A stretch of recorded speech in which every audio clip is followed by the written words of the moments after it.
Om Namo Bhagavate Vasudevaya. Om Namo Bhagavate Vasudevaya. Om Namo Bhagavate Vasudevaya. Om Namo Bhagavate Vasudevaya. Continuing taking shelter from Srimad Bhagavatam.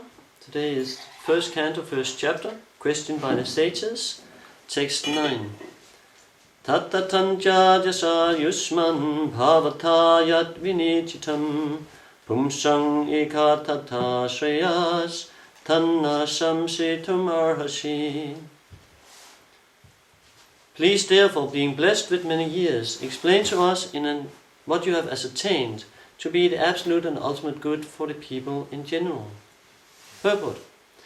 In Bhagavad Gita, worship of Acharya is recommended. The Acharya and Goswamis are always well-wishers for the general public. They are especially spiritual well-wishers. Spiritual well-being is automatically followed by material well-being. The Acharyas therefore give directions in spiritual well-being for the people in general. Foreseeing the incompetences of the people in this age of Kali, or the Iron Age of Quarrel, the sages requested that Sutta Goswami give a summary of all revealed scriptures, because the people of this age are condemned in every respect. The sages therefore inquired of the absolute good, which is the ultimate good for the people.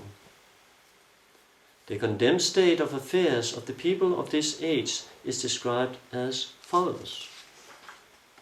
Yat kripatamam mande Sri Gurum Dinataram.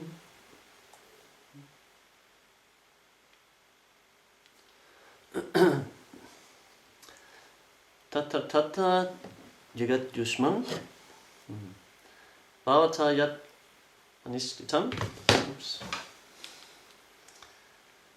pungsang eka tata shreyas tanna samsitum arhasi. Please therefore, being blessed with many years, explain to us what you have ascertained to be the absolute and ultimate good for the people in general. So we hear three instructions here in this very nice verse, that Sutta Goswami is being blessed with many years, and the sages are glorifying him for that, and then they are asking him to tell in an easily understandable way what he has learned, and this is the last point, to be the ultimate truth for the people in general, or the ultimate benefits or help for the people in general. So he's being the oldest of the Vedantists, and this is a glorification in the sense that he is extremely learned speaker, but also he's elder than the others. And there's a tendency there for etiquette. We know when Uddhava, he met Krishna in his Maushalya Lila, I think it's called, when Krishna was leaving the planet. There Uddhava he came, and also Maitreya came. And they were both listening from Krishna as he was leaving this planet. And then later when Vidura came, he was listening from Uddhava. And he said to Uddhava, please tell me everything you heard from the Supreme Personality of Godhead. And Uddhava said, no, because you are much older than me.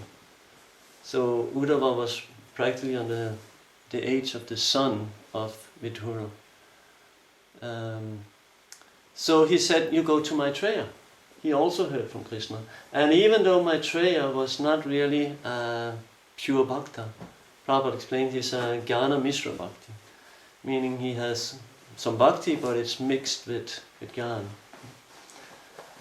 So even though Uddhava said you go and listen from him, and Prabhupada explained there in the purport that we should be, even though very spiritual advanced, we should be very careful to not transgress Maryada Yabichari.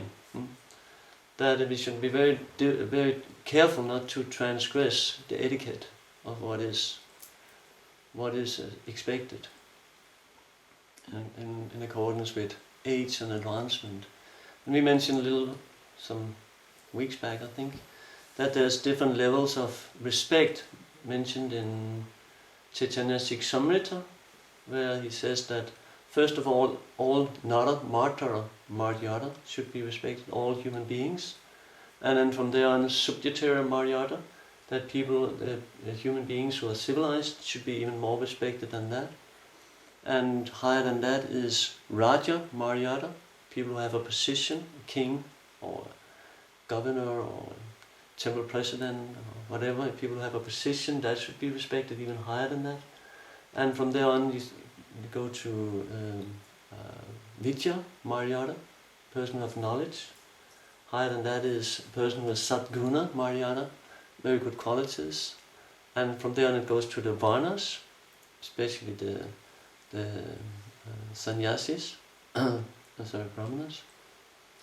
And to the ashrams, the sannyasis are highest there. But higher than that, so ashram Maryada, and then higher than that is Bhakti Maryada. So here but he has both. Sutta Goswami has both. He's the oldest, but he's also the most learned, has the most knowledge, and has the most realization in Krishna consciousness. So naturally he's the speaker. Because if it was only age, why is Sutta Deva Goswami, why is he speaking at the bank of the Ganges? Yamuna actually. Why is he speaking? Because he's only 16 years old. So there's so many other there. His father is there, Brahma is there, Shiva is there. There's all these great sages. But still, Sukadevi, everyone is agreeing that Sukadeva Goswami should be the speaker because he has more bhakti. So bhakti is, there's an example given by Markandeya Rishi when he was giving a katha to many sages. Parasara came, and Parasara, he was 7 years old. And Maitreya Rishi, he was Markandeya Rishi, he was 7 kalpas old. So still he was bowing down to Parasa, being only 7 years old. And Parasa Muni to become, he said, why are you doing that? And he said, you have thought more about Krishna in your 7 years than all of us put together, including my 7 kalpas. So this is really the level of advancement, to the degree we are Krishna conscious. But that does not mean that we should transgress all the other etiquettes. It's said that sutras are honored by age, mostly. And Vaishyas are honored by, of course, wealth and also some influence. And Kshatriyas, because of their influence, because of how big their kingdoms are, how many subjects they have. And Brahmanas, of course, due to their learning and their austerity. So there, in these degrees, these different ashrams, people are respected for different things. But of course, and amongst devotees, it's devotional advancement. How advanced we are in devotional service. Bhakti mama bhajanati yaman yaschasmi tatvata. Tato mam tatvato gyadva visatet sadanantanam, as you quoted yesterday, Guru. That it's only by bhakti that we can get to know Krishna. So this is the advancement in bhakti. The more we are getting to know Krishna, the more we like to hear from Krishna, the more we are engaged in Krishna conscious activities. That's the advancement. So that's first point of respect, Maryada, of different kind of persons. And then we have that it should be explained in an easily understandable way. And especially now we will hear in the very next verse from here, we will hear that the qualities of people in Kali Yuga, Prayenal Payapashavya, Kalau Asmin Yuge Janha, Manda Samanda Matavya, Manda Bhagya Yupratita, that people in this age of iron Kali Yuga, have very short lives. They are quarrelsome, some lazy, misguided, unlucky, and always disturbed. So in Kali Yuga, it's very, very difficult to understand philosophy, higher topics. Very difficult. We are very meager brain substance. So he's saying, explain to us in an easily understandable way. And later the sages will say to Sutta Goswami, please give us the essence of all the scriptures. There's this vast ocean of literature, the Vedas. Just give us the very essence.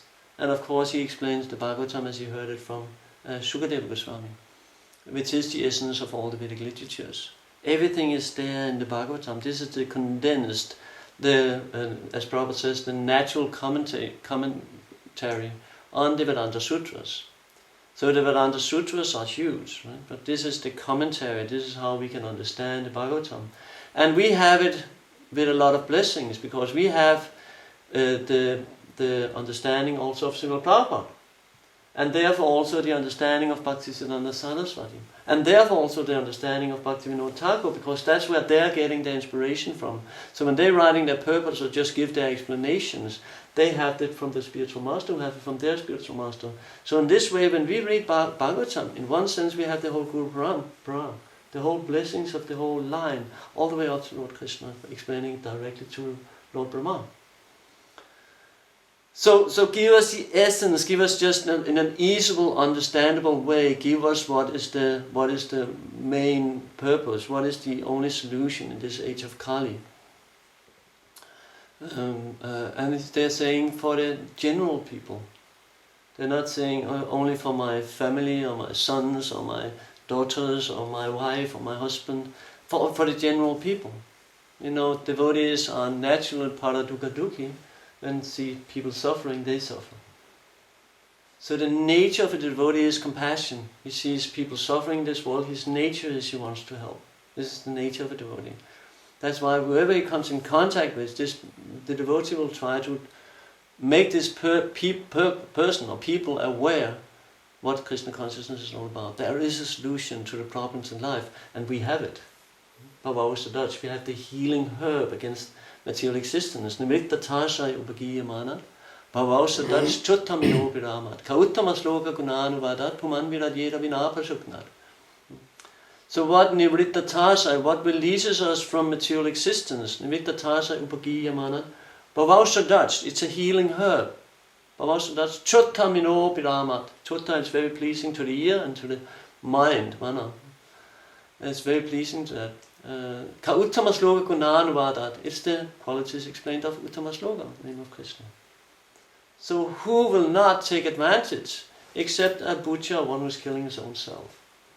So this is what people is doing in this world. They are slaughtering animals, but they're also slaughtering sometimes the soul is called the animal also. They're slaughtering their own souls in the sense that they are putting up barriers against themselves and their inherent Krishna consciousness. So the duty of the devotee, the duty of all of us, is to try to help people get this understanding in whatever and learn where to preach to whom. To preach on the level of the people you're speaking. So if you're speaking on a person who never heard anything about Krishna consciousness, and you start explaining him about Mahavishnu and universal forms, and maybe that's a little difficult to digest for such a person. But if you explain you're not this body, and you should be compassionate to the animals, you should be a vegetarian, if you explain, like, try to read one of these books. Again, because in these books there's so much mercy coming out. So people buying one of these books, they get all the mercy of all the acharyas. And it's completely digested for them. Because we hear it here in an easily understandable way. And we're getting the essence of all the Vedas in one scripture. So when we are preaching like that, that should be our mood. We should find how can I give this knowledge to people in an easily understandable way, so that they can relate. And that's really what makes a preacher. It's not really how many verses we know and how much Shastra we know. Of course, this is extremely important, but it's really how to transport that knowledge into the mind of other people. What is the use, as verse in Bhagavatam saying, what is the use of a bowman's arrows and a poet's poetry if it does not change the heart? So if a bowman's arrow, he shoots at you, but nothing happens, it doesn't hit you, what is the use? Or if you hear beautiful, beautiful poetry and it doesn't really make your heart soft or melt, what is the use? So when we are chanting, if that's not happening, which is not for me, if it's not happening, if our hearts are not melting, and when we hear about Krishna Lila, we hear about Krishna Katha, we hear Bhagavatam, if our hearts are not melting, if you're not melting in compassion for the living entities who do not have this knowledge, then something is wrong with us. We are very selfish and we haven't really understood the meaning of the Bhagavatam. We haven't really understood what Krishna is teaching us. So he's asking here, please give us this essence, not only for my family member, for the people in general, for all living entities. So what is this essence? It's mentioned in the second chapter of this, where Krishna, Bhagavatam says, Savai pung sang parva dharmo, yato bhakti adukshaya, ahaitukiya pratyataya yatma suprasidate. So what is the ultimate good? Meaning, what is the dharma? What is the dharma of all living entities? Savai pung sang paro, the highest dharma of all living entities. Savai pung sang paro, yato bhaktiya adukshaya. Adukshaya is the name of Krishna. So it's bhakti until adukshaya. Haitukiya pratyata. There's haitukiya pratyata, yasyatma suprasidate. In order to give suprasidate, to give complete satisfaction to the self, there's two conditions. It has to be unmotivated and uninterrupted. Unmotivated and uninterrupted. It has to be continuous. Nityam bhagavata sevaya. Right? So, and our motive should be pure. In the beginning it's not. In the beginning it's just, I want to get rid of suffering. That's for most. And we hear there's 4 people coming to Krishna consciousness. Those who are suffering, those who are suffering, and those who are suffering. Those who are suffering. So the only, that's for most of us, that's the start. But at one point we should get higher from that level and really see there's other people suffering than me, much more than me. So if we see an animal being hurt in the street, or you see a car crash or something, you see people with blood all over, naturally you feel compassion. But missing out in Krishna consciousness is much worse than that. Because this is some suffering for some time, maybe even they die, or they break a leg or arm. Right, in a car crash, but that will heal, but if they're not Krishna consciousness, they will repeat it in birth and death in this material world. And Kali Yuga is progressing, and we will see these qualities we'll hear about in the next verse tomorrow. You'll hear about these qualities we just mentioned, next verse. Then in this age, people are sumanda mantayo, manda bhakya, very unlucky, and sumanda mantayo, they are very lazy. And they are always disturbed. It's the age of Crow. Everybody here is constantly disturbed. And again, we have the cure. We have the cure, we can give this to people. So this is the purpose why we are sitting here in this place, why we have this fun, to help people getting a little closer to Krishna. Krishna says in Bhagavad Gita, those who give this knowledge to my devotee are most dear to me. And in 18th chapter he says several places. Also in 18th chapter it says, those who give this knowledge to the devotees are most dear to me. And we want to be dear to Krishna. So just by giving this knowledge and helping each other in Krishna consciousness, giving the facility for devotees to come together and hear Bhagavatam every day and hear Krishna book in the evening, have kirtans together, take prasadam together. How much stronger are we together than being apart? So this is what the whole Bhagavatam culture is. Devotees coming together. Sankirtan, here often. It's Sankirtan, it's not Kirtan, it's Sankirtan, it's together. We perform it together. And then it has this enormous effect. Right? One thing is we're chanting on our own, that has an effect. But if we're chanting together with many other devotees, it multiplies. Right? Very, very high degree, it multiplies. So what we hear from this verse is we should understand the etiquette of dealing with devotees, and when we have that etiquette of dealing with devotees on the different levels of Krishna consciousness, then we can gradually get the realization from Bhagavatam. And we get the realizations from Bhagavatam, then we can give it out and heal the whole world practically. One devotee, we saw Prabhupada, one devotee alone practically changed the world to a huge degree. Changed the world. And now we have temples all over the world, we have Bhagavatam classes, thousands of devotees are every day hearing Bhagavatam, every morning hearing Bhagavatam, every day coming together and chant. So now we have this place in Denmark where we'll try to keep Prabhupada's legacy in top and preach from there. So any comments or questions? Prabhuji, who's Maitre? I didn't get it. Markandeya Rishi or Maitreya Muni. Maitreya Muni. Oh, Maitre. It's a sage in Bhagavatam.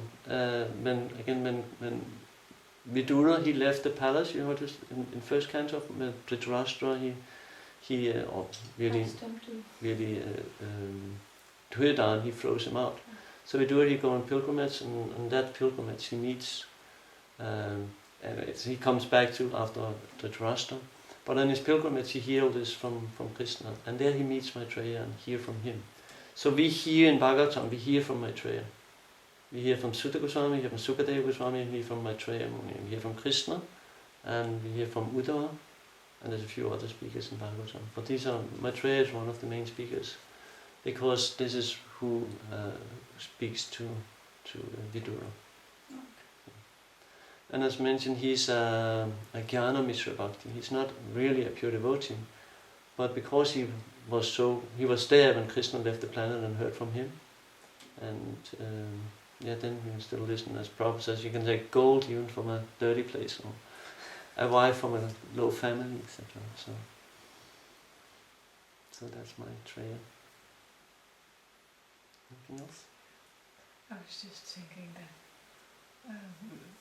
Mahavishnu, he takes the kicks from a brahmana, and so the etiquette is that he's older. We will take just for the etiquette of the example. We will show our favor as he takes the kicks on his breast and say, I apologize. I wasn't really aware that you were coming, so I should have welcomed you. So the topmost, you mean etiquette in this sense? Or? Yes, the etiquette of it. Yeah. Always serving the brahmanas, even though they kick your chest, Please excuse me if you hurt your foot on my yes. chest. Yeah. Devotees are. Trinada piece, this is Prabhupada says we should wear as our Kuntimala, right? Trinada piece and each and always be more humble than a blade of grass and more tolerant than a tree. And that is, if we can live like that, then we can chant. So this is why this verse is so important. That's really what we are doing. Everything we are doing is to be able and capable of chanting. So if you want to have that benediction, you can say, or that ability, then it takes we have etiquette, and it takes we understand Vaishnava culture.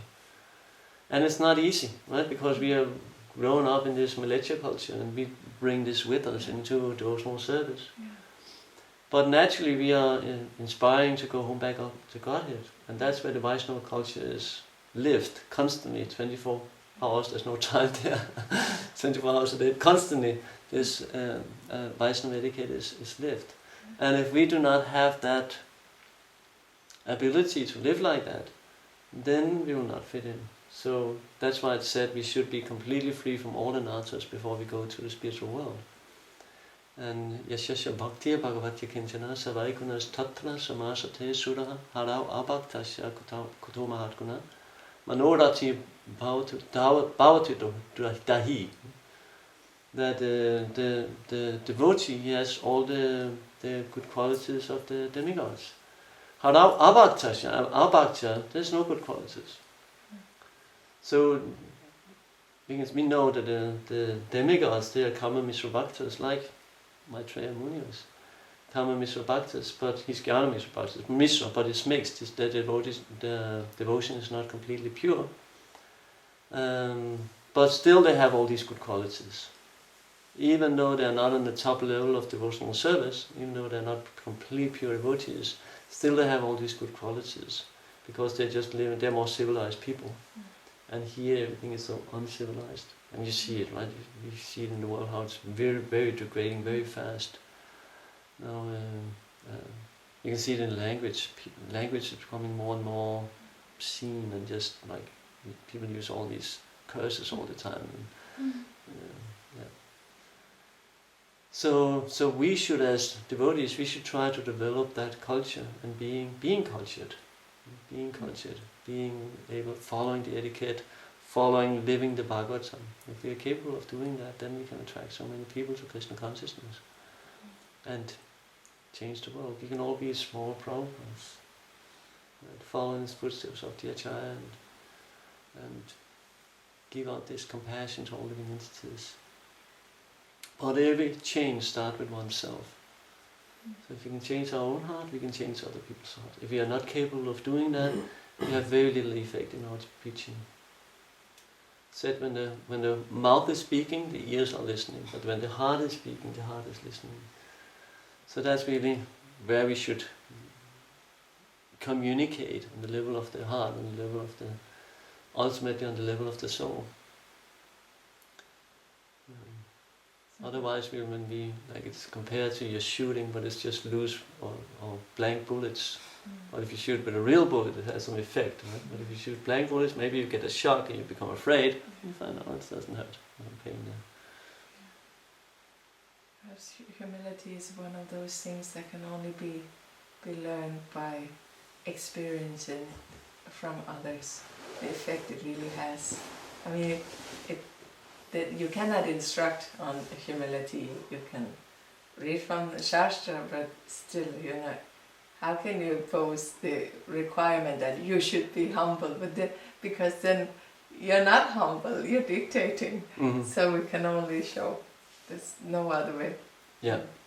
Well, you can hear, like it says, those who are intelligent, they learn by hearing. Yeah. And those who are not so intelligent, they learn by experience. Mm-hmm. And the last line of that quote is often missed out, that a fool learns in no other way, maybe he doesn't learn at all.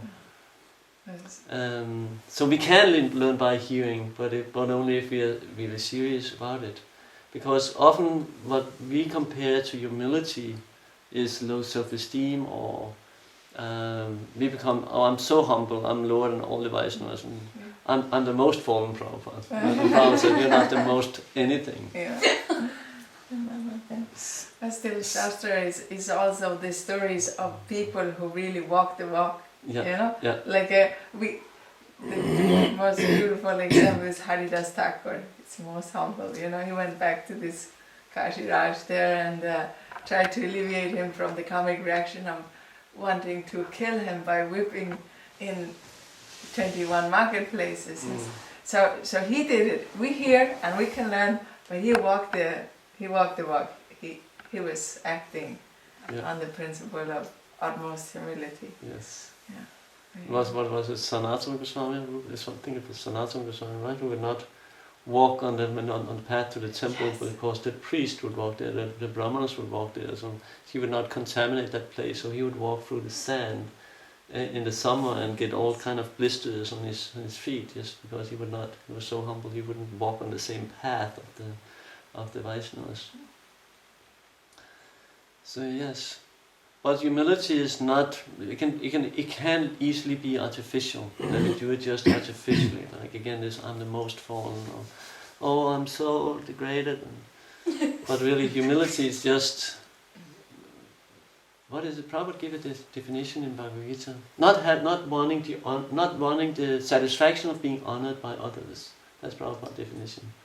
So we don't want this prestige and honor from others. Then that's the real humility. Not I'm so fallen, I can't do anything. We should be.